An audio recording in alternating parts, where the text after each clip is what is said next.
Bonsoir à tous, bienvenue dans Bismart, l'émission, première partie d'émission un peu virtuelle. On va aller du côté des NFT avec Sora. On va également parler cuisine virtuelle, marque virtuelle de restauration avec le fondateur de Not So Dark. Et puis deuxième partie d'émission, alors là beaucoup plus concrète, on parlera formation avec le patron de Groupe 39, un petit empire de la formation professionnelle, une réussite française qui sera sur notre plateau. Et puis on terminera avec les difficultés de recrutement dans le secteur de la communication. C'est Bismart, l'émission, c'est parti.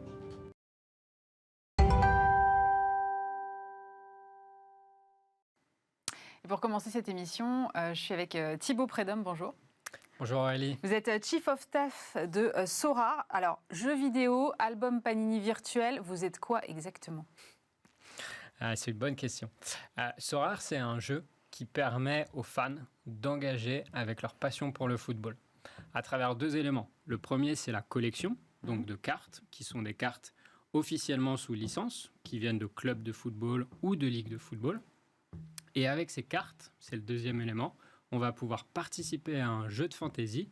Qu'est-ce qu'un jeu de fantasy ? C'est un jeu qui permet de gagner des points en fonction des performances réelles des joueurs. Donc je vois Mbappé, par exemple, j'ai la carte d'Mbappé. Si Mbappé est performant comme c'est le cas en ce moment, et qui marque des buts et qui fait des très bons matchs, ma carte va gagner des points.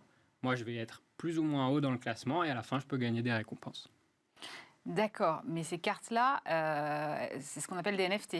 Elles ces sont cartes pas sont des NFT. Tangibles. Exactement, donc ces NFT sont des tokens non fongibles. À quoi ça sert finalement ? Ça sert à créer de la rareté digitale.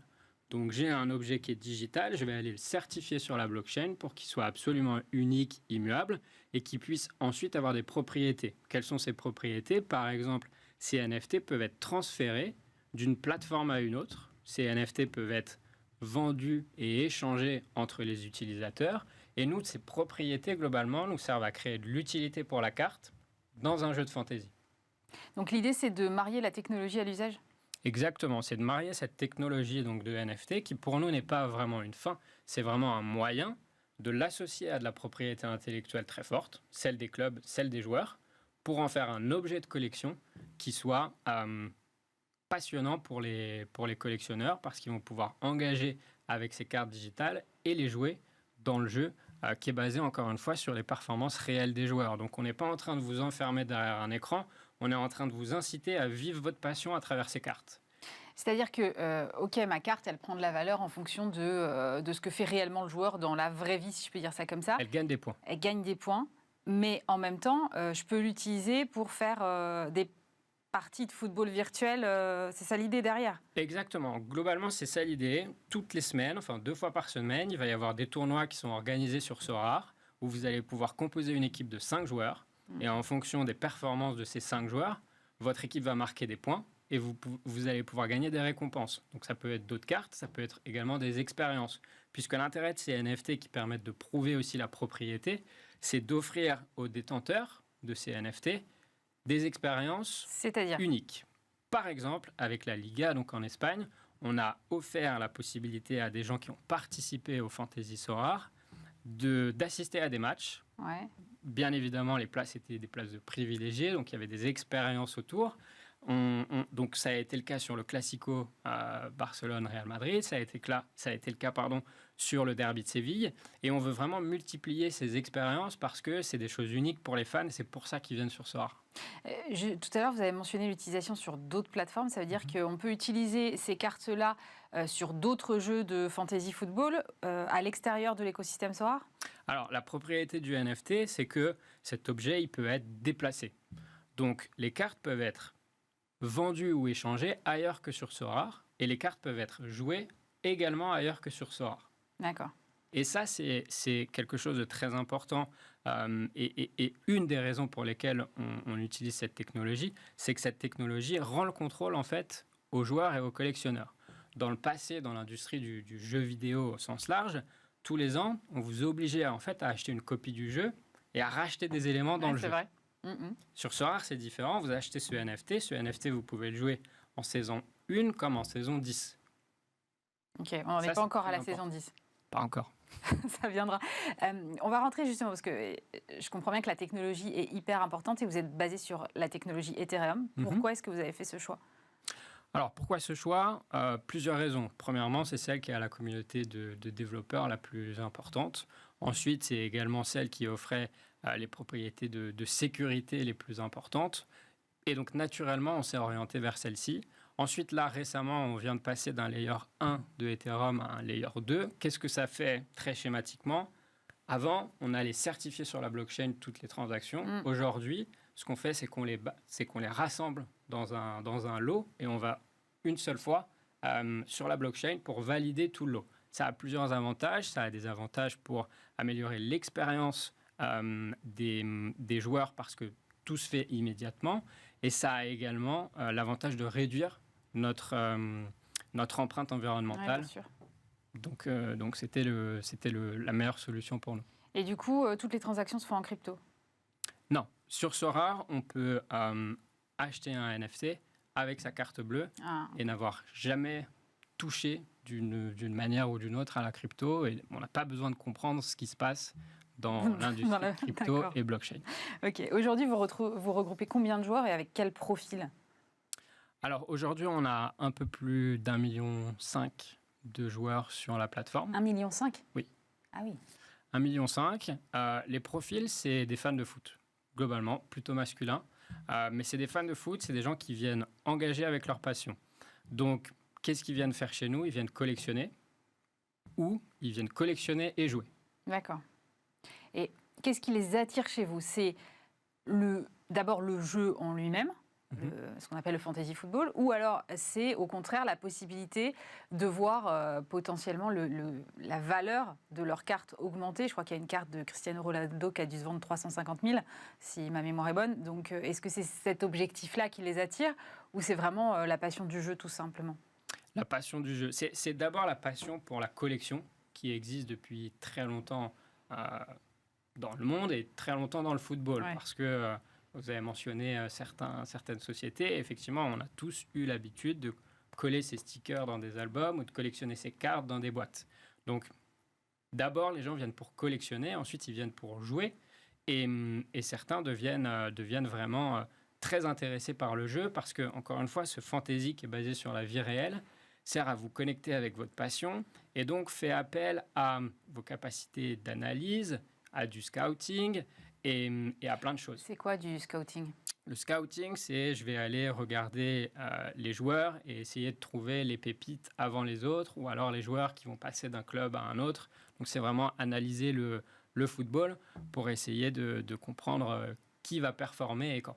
Ouais, c'est en fait dupliquer et anticiper ce que va faire le terrain de jeu réel en fait. Exactement.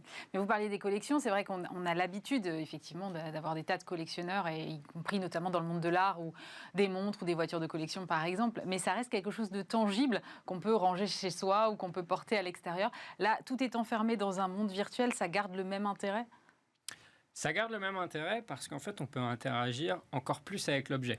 La voiture de collection, c'est une bonne comparaison. La voiture de collection, en général, elle est dans un garage. Plutôt sécurisée, plus elle a de valeur, et on la sort une fois par semaine, une fois par mois. Là, c'est un objet de collection qui a beaucoup de valeur, puisque, encore une fois, la technologie permet de le rendre unique. On sait par qui il a transité potentiellement, et on est capable de s'assurer de qui est le propriétaire et de le protéger.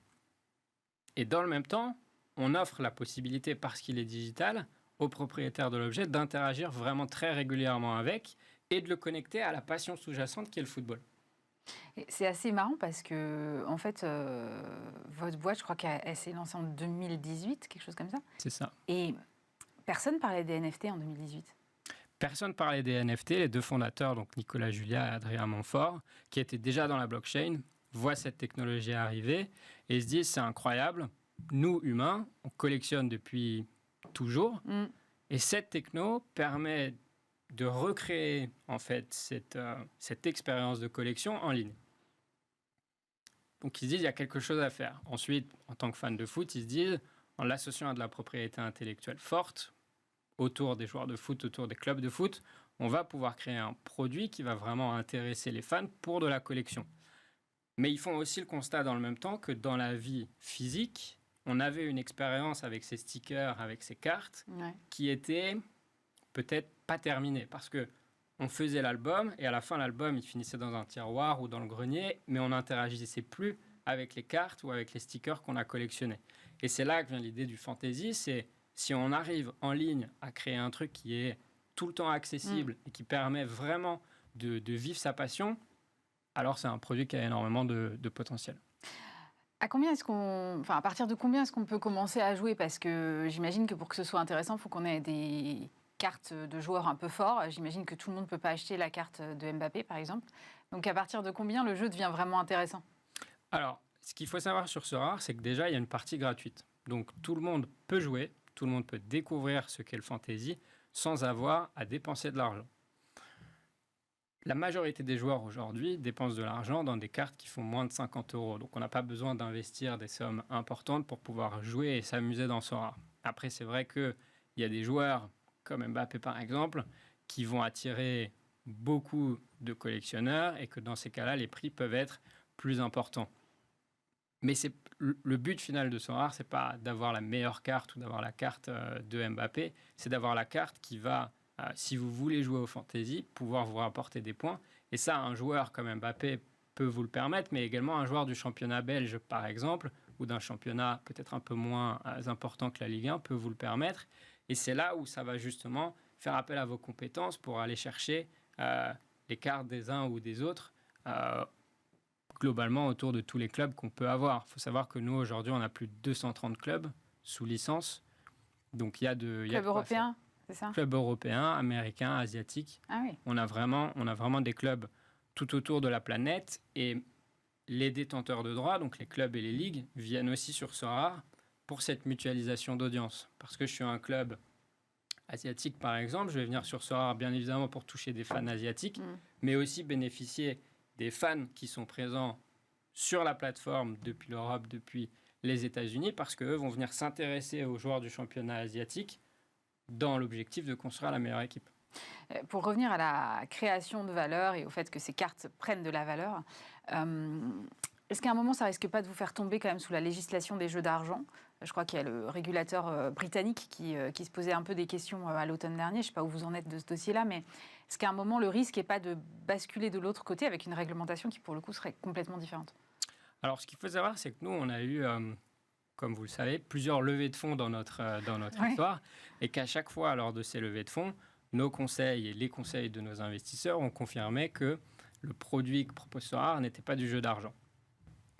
Après, quand on dit ça, bien évidemment que nous, on a une responsabilité parce que c'est un nouveau produit et un nouveau marché, c'est d'éduquer les régulateurs et d'être transparent avec eux et ouvert au dialogue autour de ce nouveau produit sur ce nouveau marché.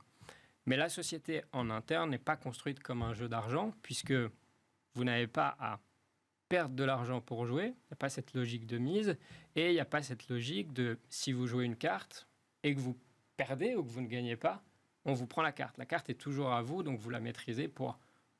Le temps que vous décidez. Voilà. Vous parlez des levées de fonds, vous avez levé, et ça a fait grand bruit, 680 millions. Qu'est-ce qui nécessite autant d'argent? C'est la technologie? Alors, c'est plusieurs choses. Pourquoi autant d'argent? Parce que nous, on a l'obligation d'acquérir des licences pour pouvoir utiliser l'image des joueurs et l'image des clubs. Et alors, plus on multiplie le nombre de clubs, plus on multiplie bien évidemment la facture. Nous, il faut savoir qu'on a l'objectif d'être entre 20 et 30 ligues partenaires sous licence dans le produit Sorare. Aujourd'hui, on a à peu près 230 clubs. L'objectif, c'est probablement d'être autour de 500. Donc, il y a encore beaucoup de chemin à faire. Et on a aussi l'ambition de développer ce produit dans d'autres sports. Là où on a la conviction que cette magie peut encore opérer entre la collection et le fantasy. Et donc, les sports US s'y prêtent assez bien et sont très intéressants pour nous. Donc, sur la partie licence, ça coûte de l'argent. Ensuite, il y a toute la partie tech et développement. Donc, recruter des talents qui vont nous permettre, encore une fois, depuis la France, d'adresser un marché mondial. Et bien évidemment, de faire connaître le produit avec des opérations marketing dans le futur qui, encore une fois, pour nous, vont nous permettre de servir des propriétés des NFT pour offrir des expériences particulières aux fans. Un fait assez rare chez une licorne, c'est que vous êtes déjà rentable, je crois. Oui. Quel est le potentiel du marché que vous adressez? Parce qu'on a du mal à se rendre compte, en fait. En fonction des sources, il y a entre 1 milliard et 2 milliards de fans de football. Si on prend d'autres sports, ça veut dire encore plus de fans. Donc finalement, aujourd'hui, quand on disait au départ qu'on avait 1,5 million d'utilisateurs sur la plateforme, on se rend compte que la profondeur est encore extrêmement importante. Donc le potentiel est bien évidemment important. Après, c'est à nous de continuer à faire ce qu'on fait, c'est-à-dire créer des expériences à la frontière entre collection et jeu qui vont intéresser les fans, engager les fans, servir les objectifs également des détenteurs de droits, puisque eux, ce qu'ils veulent, c'est qu'on protège et qu'on valorise leur marque. Et à l'inverse d'autres, peut-être jeux vidéo, nous, on ne va pas éloigner les fans de l'écran ou vraiment de la vie réelle. On va au contraire les reconnecter et ça, c'est intéressant pour eux. Votre communauté, elle est d'ailleurs très investie. Ça m'a beaucoup interpellé dans votre stratégie parce que finalement, certains développent des outils connexes, donc des outils de data, des médias type podcast. Quelle est votre relation avec ces développeurs-là? Parce que je crois que vous avez une relation assez proche finalement. Oui, nous, on s'est toujours appuyé sur la communauté. Sorare, c'est un produit qui a principalement grossi à travers le bouche à oreille. Parce que nous, on n'a quasiment pas fait de marketing payant jusqu'ici. On a commencé très récemment. Donc, ça a toujours été le bouche à oreille qui a été le vecteur de notre croissance. Et l'autre partie également sur laquelle on s'appuie, c'est justement le dynamisme de la communauté qui a envie de créer des outils autour de nous, qui a envie de s'investir en créant des expériences autour de nous, parce que tous ces gens, en fait, parlent le même langage, c'est la passion du football. Et ils ont envie de contribuer justement à améliorer l'expérience de tout le monde. Et c'est également un petit peu la logique qu'il y a derrière cette industrie du Web3. C'est un petit peu, entre guillemets, d'ouvrir les vannes et de permettre à tout le monde de contribuer à un projet pour servir l'intérêt commun. Vous allez jusqu'à aller investir parfois dans ces... On a déjà investi. On a investi dans un projet qui apporte de la donnée supplémentaire à nos joueurs pour leur permettre de jouer avec encore plus de données. Et puis vous avez recruté Serena Williams il n'y a pas longtemps pour vous conseiller. Et Serena rejoint en tant que conseillère du board. Donc elle va pouvoir nous conseiller dans tous les challenges qu'on va avoir sur l'année 2022. 2002, on n'avait pas encore cette techno, donc 2022. Quels sont ces challenges? Globalement, ça va être de développer une marque encore plus forte, notamment à l'international, pour pouvoir adresser de nouveaux marchés. Ça va être d'acquérir toutes les licences dont je parlais, dans le football, mais également dans d'autres sports. Donc dans le tennis? Dans le tennis, pas plus qu'un autre sport. Aujourd'hui, on n'a pas de sport à annoncer. On est vraiment en train... Non, mais j'entends que le marché américain vous intéresse, donc on pourrait penser baseball, on pourrait penser ce genre de choses. Le marché américain nous intéresse. C'est un marché où les gens collectionnent et où les gens aiment bien interagir avec la donnée et l'analyse. Donc c'est bien évidemment un marché qui nous intéresse. Après, comme je vous dis, aujourd'hui, on n'a pas un sport à annoncer plus qu'un autre. On est en train de travailler sur l'acquisition de licences. C'est des choses qui prennent du temps. Et en plus, c'est un produit qui prend du temps à développer. Donc là, pour le moment, on n'a rien à annoncer. Mais un jour, il pourrait y avoir un Super Bowl Sorare. Un jour, il pourrait y avoir d'autres sports sur Sorare. Ça marche. Merci beaucoup, Thibaut Prédhomme, Chief of Staff de Sorare.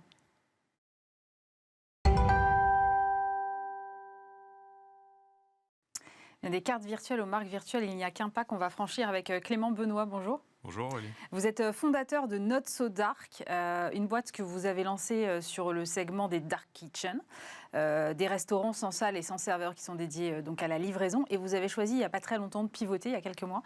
Pourquoi est-ce que vous avez fait ce pivot-là ? Alors, déjà, vous avez expliqué tout le concept. Ah, bravo, super. Félicitations. Merci. Pourquoi on a décidé de faire ce pivot ? Parce qu'on s'est rendu compte, en fait, que on allait avoir la possibilité de d'étendre notre concept beaucoup plus rapidement. C'est-à-dire qu'aujourd'hui, ouvrir une kitchen, ça prend beaucoup de temps, c'est beaucoup d'investissement. Et on s'est dit, OK, pourquoi, si on arrive à opérer nos marques et à les simplifier, pourquoi est-ce qu'on n'arriverait pas à les faire opérer par un réseau de restaurateurs existants ?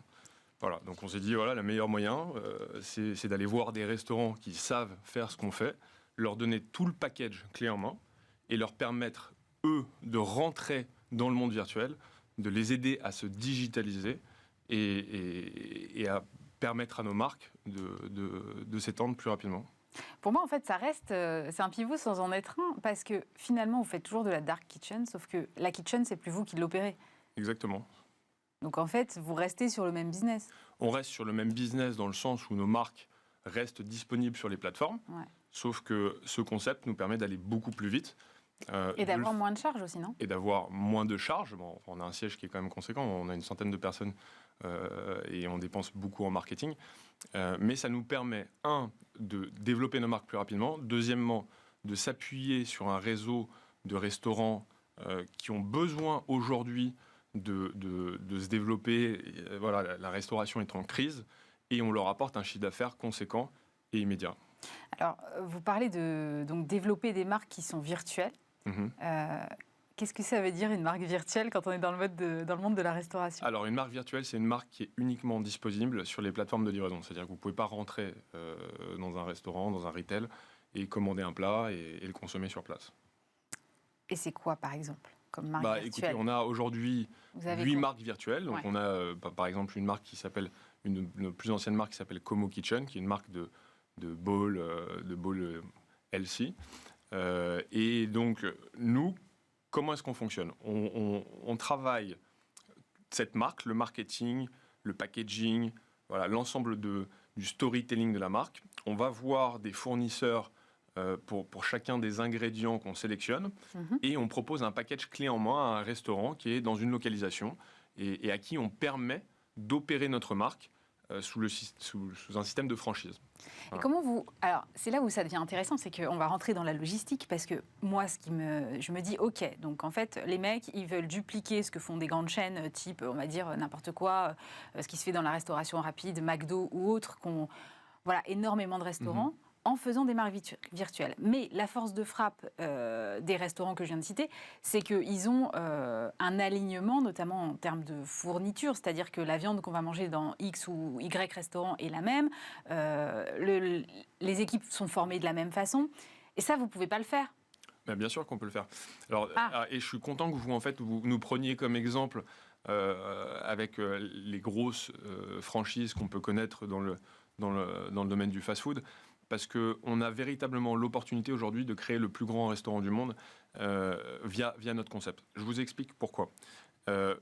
Pour répondre à votre première question, c'est en vrai, on a exactement le même processus qu'un McDonald's, un Burger King, ou peu importe la chaîne de fast-food que vous pouvez citer. C'est-à-dire qu'on va chercher des suppliers qu'on valide qualitativement et qui déploient leurs produits sur l'ensemble de notre réseau. La seule différence, c'est qu'aujourd'hui, vous voulez ouvrir une enseigne en franchise. Ça vous coûte beaucoup d'argent. Voilà. 2, c'est du temps. Une ouverture, c'est 6, 8, 10 mois sur un concept de franchise. Vous avez un risque, un investissement. Demain, il y a une crise sanitaire du poisson, une vache folle, etc.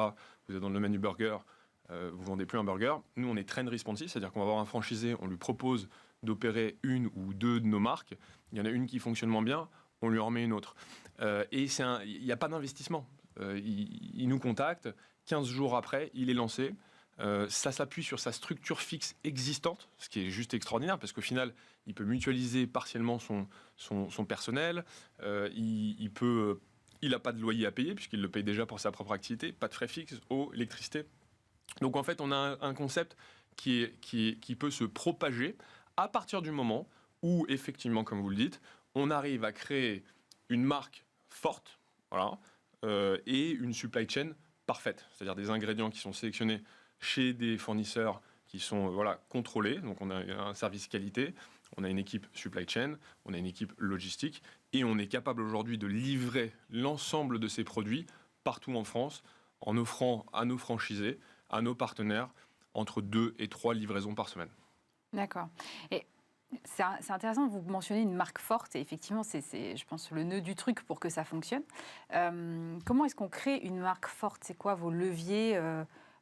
Comment vous partez d'une page blanche, vous regardez quelles sont les tendances, et puis vous dites, hop, je vais aller sur les bowls. Comment on fait la différence dans ce cas ? Parce que c'est quelque chose qui est hyper concurrentiel en ce moment. Alors, déjà, il faut bien comprendre que Not So Dark est une start-up de la food tech. Donc, la technologie mon background, c'est la technologie, on vient de ce milieu-là, on a vraiment mis la technologie au centre du débat. Donc déjà, ce qu'on fait, c'est qu'on identifie les trends dans le monde entier, sur plein de continents différents, sur les plateformes de livraison en Asie, aux États-Unis, etc. On essaie de trouver des trends émergentes.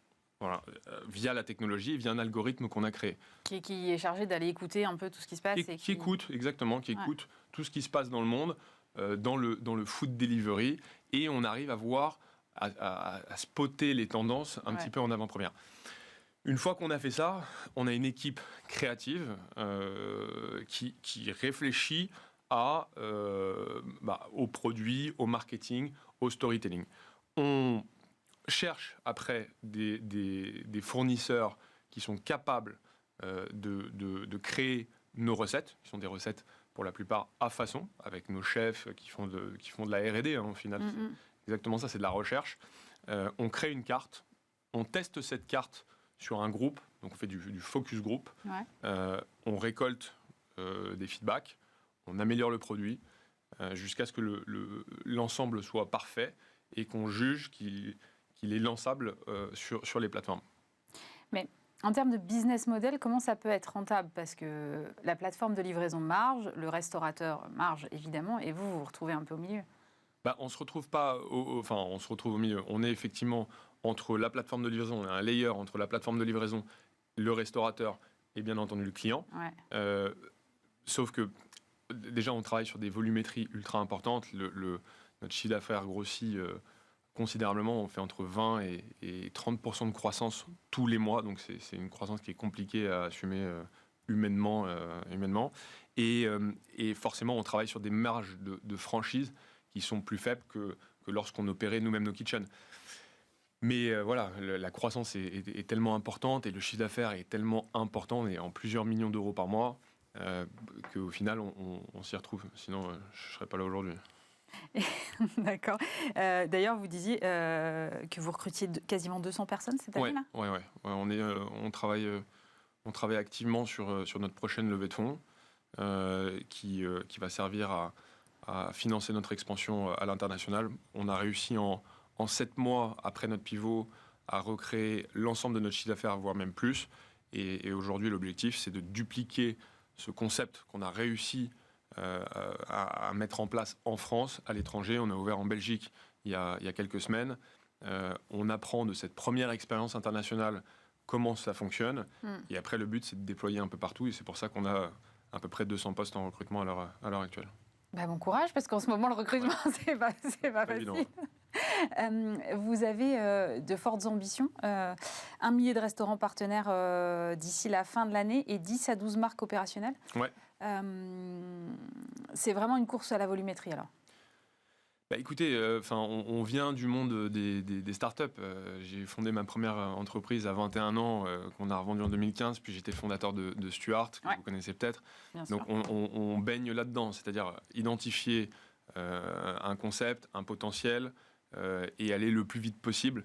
C'est une course. Donc on est passionné par ça avec Alex, mon associé. On est passionné par ce qu'on fait. On est passionné par la créativité de nos équipes, avec lesquelles on partage tous les jours.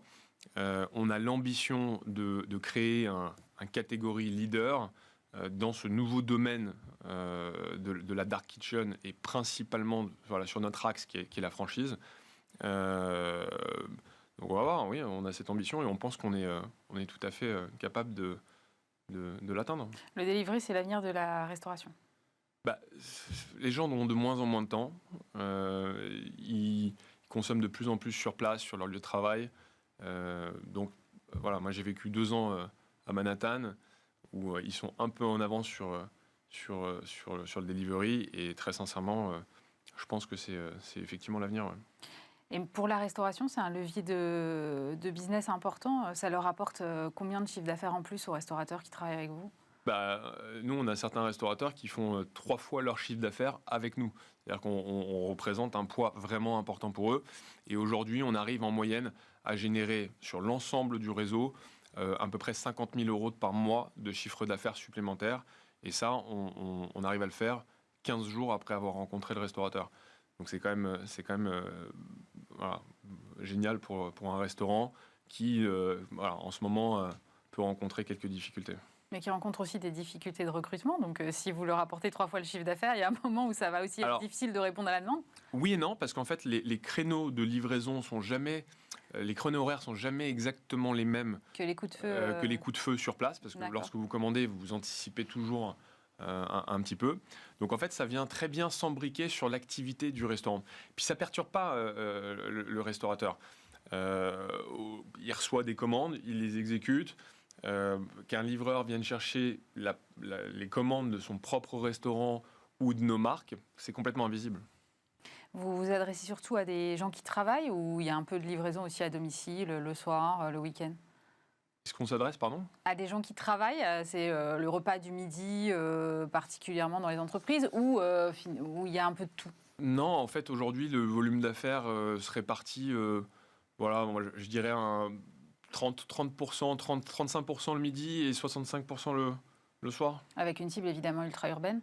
Ultra-urbaine. Et après, on adapte nos marques aussi en fonction des localisations. Donc, il y a certaines marques qui cartonnent à Paris ou en région parisienne, qui fonctionnent un peu moins bien en province et vice-versa. Et comment ça s'explique? C'est juste des habitudes de consommation qui sont différentes en fonction des localisations. Exactement à une autre échelle, lorsqu'on adresse un nouveau pays comme la Belgique, il y a certaines marques qui fonctionnent très bien en France de manière générale, qui vont moins bien fonctionner en Belgique, ou qui vont très bien fonctionner en Belgique et beaucoup moins en France. Vous avez mentionné que vous avez monté plusieurs boîtes déjà, et vous avez eu cette phrase que j'ai lue quelque part, vous avez dit « Entrepreneur, c'est le plus beau job du monde ». Qu'est-ce qui vous motive? Pour moi, c'est le plus beau job du monde. Après, ça n'engage que moi. En tout cas, c'est ce qui me motive. On se compare toujours avec Alex, mon associé, à des sportifs de haut niveau. C'est-à-dire qu'on a monté une première boîte, une deuxième, on en a vendu une, deux, trois. Et au final, on ne s'arrête pas. Donc déjà, notre motivation, c'est pas l'argent. C'est le fait d'avoir une idée, de la mettre en application, de recruter les bonnes personnes, de mettre en place la stratégie, d'itérer, d'être agile. On l'a prouvé par notre pivot. Pas évident, hein, vous levez 20 millions d'euros et quelques mois après, vous allez voir vos investisseurs. En fait, on ne va pas faire ce qu'on a dit. Voilà, exactement, c'est exactement ça. Ils vous regardent alors qu'en plus, c'est un fonds qui est opérateur et vous leur dites non, finalement, vos 20 millions d'euros, je ne vais pas les utiliser pour ouvrir des kitchens. On va fermer les kitchens qu'on a ouvertes et on va partir sur un système de franchise. Donc, c'est ça, le côté génial de l'entrepreneuriat, c'est que on apprend tous les jours, on devient meilleur et surtout on crée et on change un petit peu la vie des gens. C'est-à-dire qu'aujourd'hui, nos marques deviennent disponibles un peu partout en France.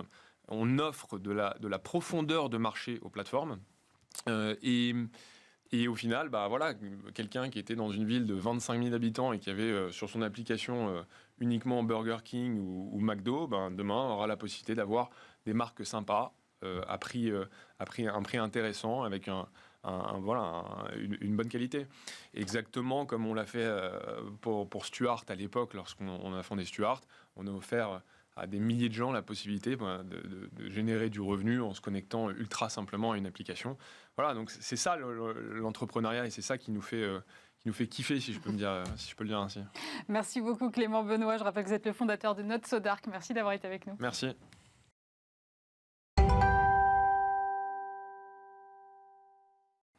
On poursuit cette émission avec Anthony Brice. Bonjour. Bonjour. Vous êtes le président du groupe 39. Vous ne connaissez pas, j'avoue. Et pourtant, vous êtes à la tête d'un petit empire de la formation professionnelle.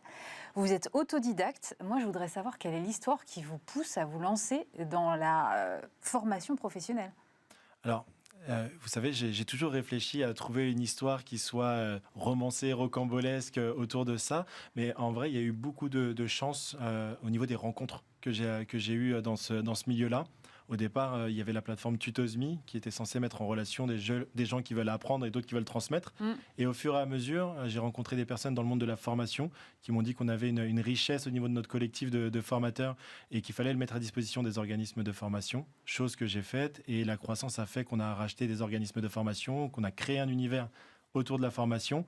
Et voilà, c'est une histoire de rencontre, le bon moment, la bonne personne. On va revenir sur... Parce que là, vous allez très très vite, mais... Au départ, vous vouliez être journaliste, il s'est passé quoi? Ah, vous avez lu un article paru récemment. Ouais. Alors, il s'est passé quoi? Il s'est passé que l'école dans laquelle j'avais été accepté était plutôt assez chère, que ma mère et mon père étaient dans cette zone où vous êtes trop pauvre pour payer ce genre d'école et trop riche pour prétendre aux Ouais, bourses. c'est ça. Et donc, à ce moment-là, j'ai décidé de partir à la fac et de travailler en même temps. Et c'était plutôt difficile de travailler la nuit et d'aller en cours la journée. Et j'ai vite abandonné les cours. Et je me suis lancé dans l'entrepreneuriat un petit peu ensuite. Mais qu'est-ce qui vous a attiré dans ce monde de la formation professionnelle? Au départ, c'était vraiment... moi, j'avais soif de compétences. Quand j'ai monté Tutos.me, il me manquait plein de tips, plein de connaissances qui me permettaient d'aller plus loin. Donc, j'ai engrangé énormément de connaissances grâce à l'entourage et ce partage d'informations. Pour moi, c'était ça la richesse. Et je me suis dit qu'il y avait vraiment quelque chose à faire autour de ça. Parce qu'à partir du moment où vous avez le savoir et la connaissance, le monde, il a plus aucune limite. Mais quand vous avez lancé Tutos.me, c'était quoi le concept? Alors, le concept de base était très peu clair, je dois l'avouer. Le but, c'était de rassembler des gens qui veulent transmettre et d'autres qui veulent apprendre. Et à partir de ce moment-là, on faisait une espèce de mise en relation et on se retrouvait avec des gens qui voulaient apprendre à faire du skateboard, d'autres qui voulaient apprendre à faire un business plan, d'autres qui voulaient... Ah ouais, rien à voir. Non, c'était très éclectique et le business model en a pâti, puisque au bout d'un moment, je me suis dit, OK, il faut que je change de concept et limite, j'étais prêt à fermer jusqu'au jour où j'ai fait cette super rencontre dans le monde de la formation et où je me suis dit, OK, là, on avait des milliers de personnes qui voulaient transmettre, et notamment des professionnels. Et en fait, c'est sur ce réseau de professionnels que je me suis appuyé pour pouvoir monter ce business ensuite. Vous avez lancé Tutos.me avec 15 000 euros, c'est vrai? Alors, ils disent 15 000, mais non, c'est 5 000 euros. C'est vrai? Ouais, ils se sont trompés. Dans l'article que j'ai lu. Exactement, mais j'avais 5 000 euros au départ. Et effectivement, j'avais pas grand-chose. Donc, ça a été un petit peu compliqué en termes de moyens au départ. Et à ce moment-là, j'ai tout fait seul et c'est ça qui a permis d'économiser des sous parce que vous n'avez pas de boîte à vos côtés pour être prestataire, etc. Donc, j'étais vraiment tout seul avec mes connaissances. Alors, jusqu'à ce moment où vous faites cette rencontre dans le milieu de la formation professionnelle, et là, ça vous permet de changer d'échelle? Ah oui, là, complètement. Ça a été assez rapide. 2015, on tourne aux alentours de 1 500 euros de chiffre d'affaires par mois. Donc, vous voyez, c'était assez peu. Et en 2016, je fais la rencontre d'un patron dans le monde de la formation qui voit la richesse de notre collectif et de ce qu'on peut faire. Et là, tout de suite, on est passé à des 50-60 000 euros de chiffre d'affaires par mois. Donc, on a pu embaucher des gens, on a pu se faire accompagner par des structures professionnelles. Et depuis 2016, on a triplé de chiffre d'affaires chaque année pour aujourd'hui atteindre les 25 millions de chiffre d'affaires. Donc, ça a été assez vite. Ouais. Et Groupe 39, vous le constituez réellement en 2020, c'est ça? Tout à fait. Donc, on est en pleine crise sanitaire. Ouais.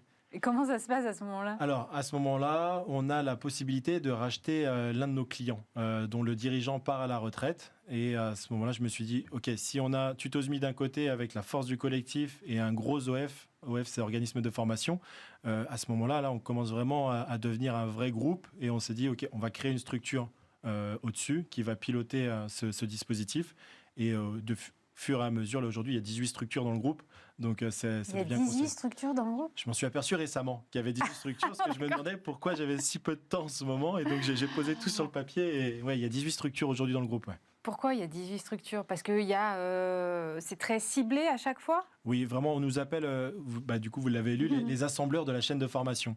Et donc, vous avez un logiciel e-learning, vous avez des logiciels de gestion de dispositifs d'appel d'offres dans le milieu de la formation, vous avez le collectif de formateurs, vous avez une structure dédiée à la formation du CPF, vous avez une structure dédiée au marché public, une autre spécialisée dans les centres d'apprentis, notamment le CFA. Donc, à chaque fois, un business model différent, un modèle différent et autant de structures. Mais c'est hyper compliqué de se lancer dans la formation professionnelle. C'est très compliqué, effectivement, et je crois que, je ne sais pas si vous connaissez le film, je pense que oui, si j'avais su, je ne serais pas venu. C'est ça. Pour de vrai, au départ, si j'avais eu les connaissances du milieu de la formation professionnelle, non, je crois que je me serais perdu dans les méandres de tout, et je crois que c'est parce que justement, je ne savais pas que je suis venu. Et vous avez réussi à trouver les bons leviers pour attaquer ce marché parce que c'est quand même extrêmement complexe. Il y a des organismes qui sont là depuis longtemps. Il y a tout le système de financement qui est aussi compliqué. Il faut arriver à défricher tout ça. Ouais, complètement. Au départ, avec Tutosme, on arrivait vraiment sans connaître. Et donc, ça a été plutôt facile parce que du coup, on ne s'est fixé aucune limite dans ce qu'on pouvait faire. Et au fur et à mesure, on les a appris, notamment avec les organismes de contrôle, etc., qui nous ont accompagnés quand ça allait et quand ça allait pas. Et avec le rachat de notre organisme de formation qui s'appelle Asofac, juste ensuite, on a aussi récupéré une super matière intellectuelle avec des gens qui sont là depuis longtemps, qui connaissent le milieu de la formation et qui m'apprennent tous les jours à justement défricher ce monde-là dans lequel je découvre encore des choses aujourd'hui. Qu'est-ce qui vous motive dans ce projet-là aujourd'hui? C'est de mettre le plus de monde possible sur le chemin de l'emploi? Il y a l'emploi qui est très important, mais la base, c'est vraiment la connaissance. Que ça soit Asofac, Tutosme, Distanciel ou les autres structures du groupe, on est vraiment dans un partage de connaissances. Et à ce moment-là, il se passe quelque chose d'assez magique, c'est que la personne ressort plus riche de chez vous. Et ça, pour le coup, pour moi, c'est vraiment ça qui m'anime au quotidien. Et vous avez ouvert un centre de formation d'apprentis, là, mais de quoi il s'agit exactement? Alors, le campus des carrières, c'est un CFA qui est dédié à ce qu'on appelle des parcours sécurisés.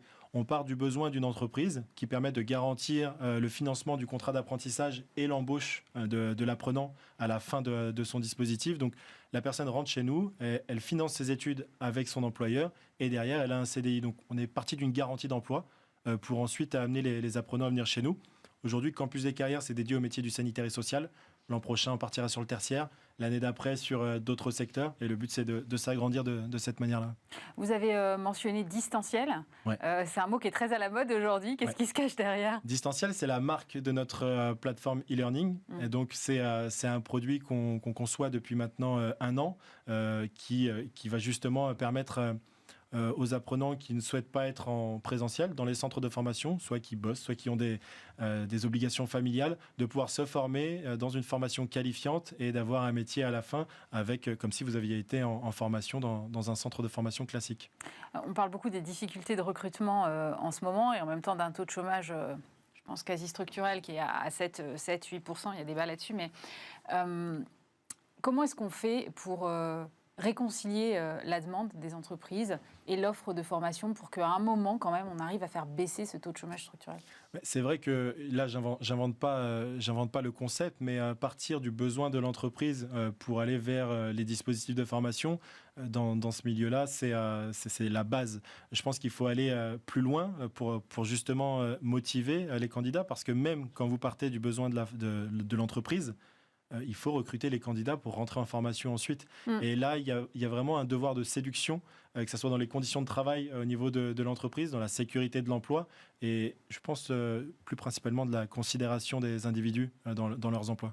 Et il y a beaucoup de boîtes, plutôt des grosses boîtes, mais qui aujourd'hui ont leur propre centre de formation, leurs propres écoles. Comment est-ce que vous regardez ça? Alors, je les regarde avec beaucoup d'attention, puisque je les aide à le faire. C'est le but aussi du groupe 39, d'être le support des entreprises qui veulent former leurs futurs salariés. Donc, on met en place des parcours de formation pour des entreprises. On leur met à disposition les formateurs via Tutosme. On leur met à disposition les parcours d'intégration via Distanciel. Donc, les CFA d'entreprise, comme on les appelle aujourd'hui, elles sont vues d'un bon œil du côté de chez nous et rejoignent ce que vous disiez juste avant sur le fait qu'on part du besoin de l'entreprise pour former ensuite ses futurs salariés. C'est un investissement. Vous avez parlé de beaucoup de métiers et pas finalement beaucoup de technologies. Des formations technologiques, c'est quelque chose que vous envisagez? On sait que les besoins seront immenses dans ce domaine. Oui, c'est vrai qu'aujourd'hui, tout ce qui est développement d'applications, développement de sites web, cybersécurité, c'est très à la mode. Il y a des bons organismes de formation qui le faisaient, qui le font toujours. Et le groupe 39 est positionné sur ce point-là, avec un gros travail qui est fait, notamment sur Distanciel, pour pouvoir proposer prochainement des parcours sur le sujet. Vous venez de faire entrer à votre capitale Collège de Paris. Qu'est-ce que ça va vous apporter? Collège de Paris, c'est une grosse structure. C'est presque 100 millions de chiffre d'affaires, avec à sa tête Olivier Delagarde, qui a une vision assez futuriste de la formation. Le but, c'est de constituer un leader national de la formation professionnelle, avec des structures d'insertion, mais également des grandes écoles. la devise du Collège de Paris, c'est rendre l'excellence accessible à tous. Et je pense qu'en faisant des passerelles entre nos dispositifs d'insertion vers les écoles supérieures du Collège de Paris, c'est quelque chose de formidable, ça va faciliter ça. Et c'est un réseau mondial, Afrique, Asie, Amérique du Nord. Ça va permettre aussi de pouvoir développer nos différents services sur les différents continents. Vous avez raison, la formation est quelque chose, et l'accès aux compétences et au savoir est effectivement quelque chose de clé, surtout dans des carrières qui sont de plus en plus longues, avec des changements et des nouvelles formations professionnelles pour des reconversions. Ouais. La reconversion aussi est quelque chose qui vous intéresse ? Alors, chez nous, c'est un gros pôle, la reconversion, parce que le collectif de formateurs Tutosmi, pour moi, c'est important de proposer aux personnes qui sont des professionnels de leur métier, notamment tout ce qui est artisanat. En fin de carrière, ces personnes ont envie de changement et pour le coup, les retrouver chez nous après avoir été formés au métier de formateur, avec le savoir de base de l'artisanat, pour nous, c'est fantastique. Et donc, on travaille beaucoup sur ce domaine-là. J'ai lu aussi que vous étiez engagé auprès des jeunes des quartiers populaires avec l'association 100 000 entrepreneurs. Ouais. Pourquoi ce choix ? De là d'où je viens, j'aurais aimé voir des exemples qui auraient pu me donner une certaine envie de l'entrepreneuriat. J'y connaissais pas grand-chose avant d'y être plongé. Et c'est vrai que l'association 100 000 entrepreneurs, elle permet justement d'aller dans les quartiers, d'aller dans les collèges, les lycées et d'aller expliquer que rien n'est impossible si on s'en donne les moyens. C'est vrai qu'il y a un petit décalage encore parce que la jeunesse, vous savez, c'est toujours des rêves plein la tête où je vais rouler dans des belles voitures, je vais avoir beaucoup d'argent, etc. Je leur dis qu'avant d'en arriver là, il y a énormément de travail, de concessions à faire. Et on n'y arrive pas au bout de 3, 4, 5 ans. C'est sur la durée. Il y a beaucoup d'études là qui montrent que les jeunes ont énormément envie d'entreprendre. Vous le ressentez aussi quand vous faites vos interventions ? C'est évident. Pourquoi ? Parce qu'aujourd'hui, les contraintes, on ne les accepte plus comme avant. Vous savez, les jobs où on reste 40 ans et où, à la fin de sa carrière, on part à la retraite, ça existe très peu aujourd'hui. Les gens n'ont pas envie de revenus plafonnés. Ils n'ont pas envie de hiérarchie. La hiérarchie, c'est aussi un sujet. Et oui, je le sens au quotidien. Mais encore une fois, moi, j'interviens vraiment auprès de collégiens, lycéens. Ils ne sont pas encore mûrs. Ouais, il y a encore un degré de maturité qu'il faut passer pour justement arriver au point où on ressent vraiment l'envie de l'entrepreneuriat. Parce que là, les motivations ne sont pas toujours les bonnes. Donc moi, mon rôle au sein de cette association, c'est aussi pas de calmer les ardeurs, au contraire, je les encourage, mais de montrer le chemin, parce qu'il y a un vrai chemin avant d'arriver à cette réussite dont tout le monde parle. Et c'est important de les prendre dès le plus jeune âge aussi. C'est important parce que ça permet d'éviter de faire des erreurs ou alors de montrer quelles peuvent être les conséquences des erreurs. J'en ai fait beaucoup parce que pas aiguillé. Et si ça permet d'accélérer le chemin pour d'autres, moi, ça me va, je signe. C'est quoi votre plus grosse erreur alors ?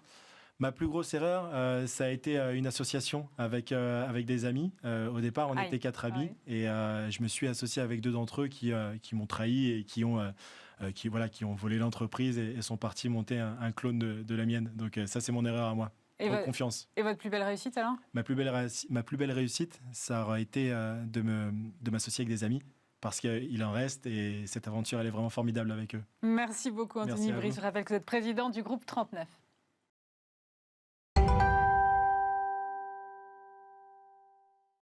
Et on termine cette émission avec Marie Deliri. Bonjour Marie. Bonjour Aurélie. Vous êtes directrice générale associée chez Lobster, cabinet de chasse et conseil RH dans le secteur des métiers de la communication.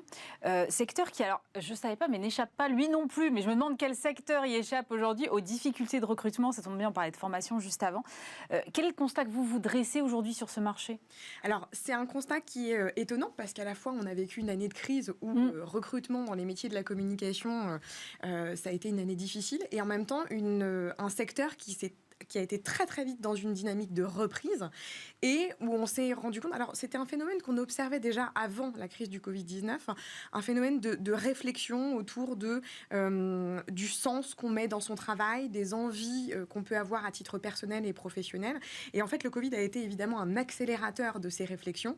Et aujourd'hui, on se retrouve avec une pénurie de talents, de gens qui ont envie de faire autre chose, qui se posent des questions sur ce qu'elle va être leur suite, de la manière dont ils vont exercer leur métier dans leur écosystème professionnel demain. Et donc aujourd'hui, on est en manque de talent puisqu'on a plein de gens qui se réinventent sur autre chose. Et il faut, nous aussi, qu'on trouve des moyens de se réinventer et d'aller chercher des talents pour répondre aux besoins de nos clients qui, eux, sont dans une phase de reprise et donc de recrutement assez importante. Mais c'est intéressant ce que vous dites parce que moi j'ai eu le sentiment que quand même globalement le secteur de la com avait pas trop souffert de la crise. Enfin, on a beaucoup dit oui, la période, les annonceurs coupent un peu les budgets com et tout ça, mais néanmoins tout ce qui est directeur de com interne et tout ça, eux ils ont été en première ligne et à fond pour remobiliser tout le monde. Donc effectivement on a le sentiment que cet écosystème est resté très mobilisé et peut-être que c'est là aussi où il y a un petit nœud, c'est-à-dire qu'il sort un peu éreinté de cette crise aussi, parce que quand il faut aller mobiliser chacun en télétravail, être le porte-parole de la vision stratégique du dirigeant qui lui-même ne sait plus très bien où il en est, et on le comprend, c'est difficile aussi. Alors absolument, c'est un constat que je partage également, c'est que je pense que nos métiers de communicants, que ce soit en com interne ou com externe, ont été au devant de la scène. Ils ont accompagné les professionnels des ressources humaines, quels qu'en soient les métiers. Effectivement, je pense qu'ils ressortent un petit peu fatigués de cette période. Mais au-delà de ça, il y a eu aussi beaucoup de modifications des métiers. Enfin, je veux dire, il y a eu, je pense à l'événementiel notamment, qui s'est énormément digitalisé. Moi, j'entends aussi beaucoup de professionnels de l'événementiel qui me disent mon métier d'hier, enfin en tout cas celui que j'aurai demain, ne ressemble pas à celui pour lequel j'ai eu des convictions de le rejoindre hier. Ah ouais, j'ai signé pour un truc et c'est plus ça demain. Absolument. Et en fait, il y a une vraie remise en question. Et ça ne veut pas dire que ces talents-là ne s'adaptent pas à l'évolution de leur métier, mais ça veut dire qu'intrinsèquement, c'est pas ce pourquoi ils avaient rejoint l'aventure. Donc il y a effectivement un peu deux parties, et c'est pour ça qu'on en parlera peut-être. Mais c'est intéressant aussi au regard de ce qu'attendent aujourd'hui les annonceurs, d'aller chercher des profils de communicants, d'ailleurs que ce soit en RP, en événementiel, tous les schémas effectivement de profils de communicants, d'aller chercher peut-être des profils qui viennent d'ailleurs.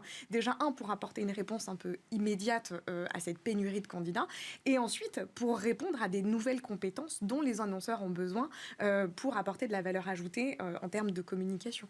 Pour revenir juste un instant sur la pénurie, après on ira effectivement sur les moyens d'y répondre, mais sur la pénurie, là, aujourd'hui, combien de coups de fil vous devez passer pour pouvoir proposer des profils à un annonceur? Je vous remercie de poser cette question parce qu'elle me fait beaucoup de bien d'en parler. Donc, allez-y, videz votre sac. Pour vous donner un ordre d'idée, donc nous, on est cabinet de chasse de tête ultra expert dans le secteur. Dans le monde d'hier, on appelait en moyenne autour de 150 candidats pour un seul poste, pour arriver à pourvoir un poste. Alors évidemment, on n'en voit pas 150, mais en tout cas, on en adresse 150 pour en voir une vingtaine, n'en retenir qu'une dizaine et n'en présenter que 3. Aujourd'hui, on est à peu près, alors je vous passe les exceptions de 600-650 candidats pour des postes exceptionnels, mais la moyenne est entre 300 et 350 profils approchés pour arriver à pourvoir un poste. Donc vous avez plus que doublé? Plus que quasiment triplé même. Ouais. Mais alors, mais avec les mêmes effectifs, vous faites comment? Et voilà, alors merci aussi pour cette question parce qu'effectivement, on se retrouve dans un moment où notre métier n'a fondamentalement pas changé. En revanche, effectivement, notre volume de travail a explosé et on doit être encore plus performant, encore plus, je dirais, précis dans notre approche pour pas perdre trop de temps. On doit être au plus proche, je dirais, des besoins, et des envies des candidats pour comprendre rapidement s'ils vont être intégrés ou pas, motivés dans le process de recrutement. Donc, ça nous demande encore plus de finesse, encore plus de back-upper nos process de recrutement et de poser des questions qui sont non pas personnelles, mais en tout cas qui vont comprendre la motivation du candidat en dépassant le simple scope professionnel pour s'assurer effectivement que ça va répondre dans tous les aspects à leurs besoins. Donc, effectivement, notre méthode n'a pas fondamentalement changé. Notre volume, oui, mais en revanche, du coup, comme nous tous, on a besoin aussi de recruter. Donc, voilà, Lobster aussi a besoin de faire grandir son aventure. Mais parce qu'on a une belle croissance aussi. Mais alors, vous parlez d'élargir un peu le scope côté des annonceurs. Est-ce qu'ils l'entendent? Est-ce qu'ils sont prêts à aller chercher des gens qui ont... plutôt des profils peut-être un peu différents, mais qui peuvent s'adapter, avec qui finalement le plus important sera peut-être de bien s'entendre humainement, quitte à le former eux-mêmes. Est-ce qu'ils sont prêts à ça ou pas? Alors, c'est une bonne question. Alors déjà, effectivement, que nos auditeurs se rassurent, l'idée, c'est pas d'aller chercher des profils du BTP pour travailler dans la com, quoique les synergies sont peut-être envisageables. Mais en l'occurrence, effectivement, c'est d'apprendre à ouvrir le scope, déjà en validant, pour moi, une chose qui est qui n'est pas négociable, qui sont les soft skills. Et effectivement, on est là, 90% de la réussite d'un poste se fait sur un match d'ADN entre une personnalité et une société. Le reste, effectivement, reste accessoire et ça s'apprend. Donc, voilà. Et effectivement, aujourd'hui, ouvrir le scope, c'est non seulement une obligation, parce que nous n'avons plus de talent.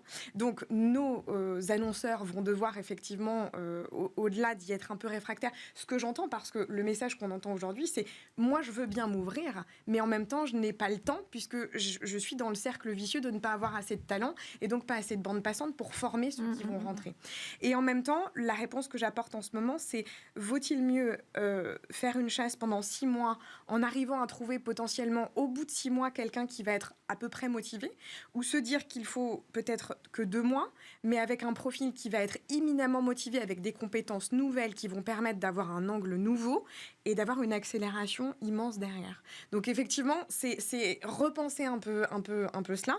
Et au-delà de ça, nous, on a aussi un scope de professionnels qui sont les agences que nous accompagnons.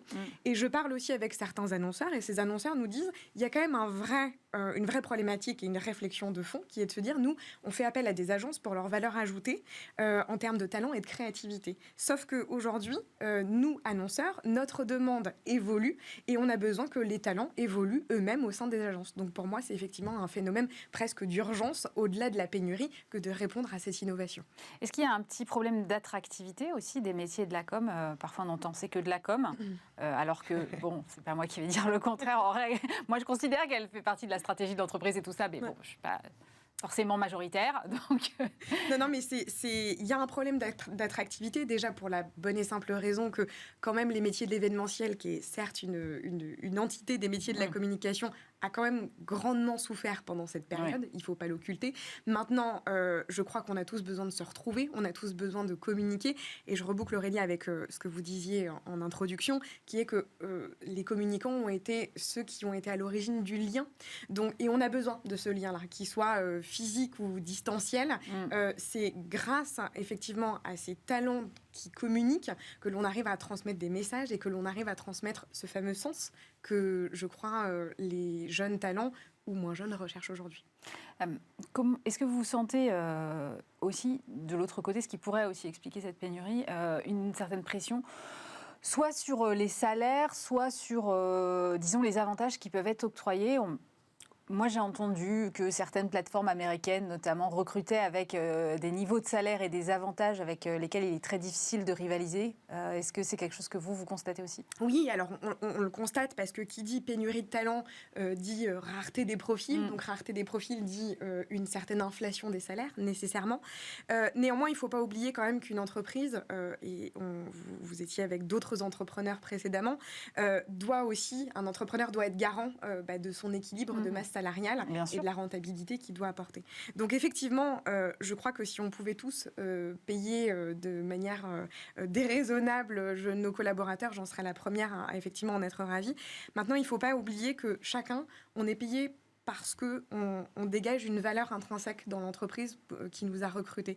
Et effectivement, cette escalade des salaires, il faut y être effectivement... Enfin, il faut que ce soit un axe de réflexion très prudent parce qu'on risque de se tirer une grosse balle dans le pied derrière. Et j'entendais précédemment... effectivement, un entrepreneur expliquer que le fait qu'aujourd'hui, on ne cherche plus qu'un salaire. Et je crois que les nouveaux talents ne sont plus en recherche uniquement de ça. En revanche, ils ont une immense exigence sur l'équilibre pro-perso qu'ils vont trouver. Moi, j'ai même des candidats qui me demandent le bilan carbone des entreprises.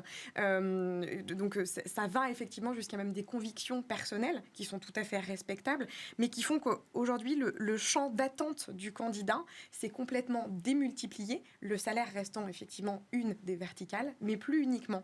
Et pour tirer effectivement le fil, c'est là où l'une des réponses de cette crise, c'est aussi et plus que jamais de soigner sa marque employeur et passer par un cabinet de chasse de tête. Moi, je suis parfois appelée par des clients qui nous disent « on fait appel à vous, Marie, parce que cela contribue à renforcer notre valeur en tant que marque employeur et d'avoir un garant sur le plan du recrutement ». Et aujourd'hui, on se doit d'être vraiment au millimètre près parce qu'on a tellement de canaux de communication des réseaux sociaux, des Glassdoor, des Welcome to the Jungle, qui sont des super vitrines, mais qui donnent un accès à l'information de manière quasiment illimitée. Donc les entreprises se doivent de se recentrer sur leur raison d'être, absolument. Merci beaucoup Marie Deliri. Je rappelle que vous êtes directrice générale associée de Lobster. C'est la fin de cette émission. Merci de nous avoir suivis. Évidemment, dès lundi, vous retrouvez Stéphane Soumier, même lieu, même heure. Passez un très bon week-end sur Bismart.